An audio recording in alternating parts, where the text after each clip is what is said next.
I mean, I think any time that you learn and science comes out about, the concussion protocol and the things that happen within the brain throughout a traumatic experience like that, we can always learn from and get better at.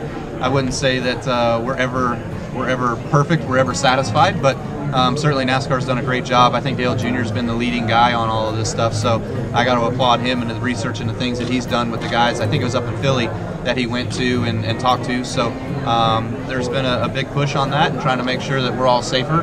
And if there's races that we got to be held out, then so be it. And that's kind of the way that our season's gone on, and the way that the point structure is now. You can have those opportunities of being held out and skipping a race and not totally getting taken out of the running for a points deal. So I think that it's been a good push so far from NASCAR's side and from the driver's side of trying to keep it as safe as possible.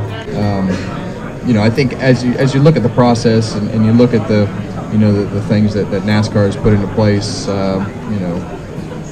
there's a lot more awareness about everything that's going on, and the procedures and the way that everything is handled in the infield care center is different than it ever has been in last year starting that. So I don't think anything's changed as far as I know in the way that all that's going to be handled. I don't think we really have changed positions, It's a really in-depth question to try to answer in one setting, but I think we're learning more about them. Right. As a community of NASCAR and as a community,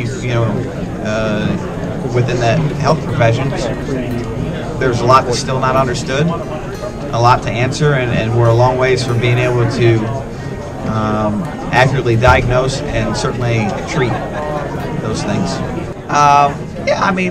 I don't think there's enough information for them to take any really great steps right now. There's a couple pieces of technology that are coming out that are really interesting that I think could be helpful, but they're not proven. I don't know if there's a lot really NASCAR can do at the moment. There's risk involved. There's risk involved in anything. Hey, there's a reason we got helmets. The reason football players got helmets. There is risk involved. It is dangerous. It is dangerous, and it's not for everybody, but it's for me. I mean, that's what I grew up doing. It's in my blood. It's what I love doing. Do I know that there's risk involved in going out there and I might get a concussion? I know that's worse than that. I could get killed out there. I know that.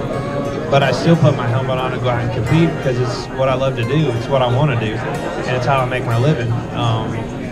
It's always going to be that way. You're always going to fight that. You try to learn as much as you can and enhance the safety aspect of it as much as we can, and that's collective across the board with all of us in NASCAR, whether you're a driver or the sanctioning body or anything else.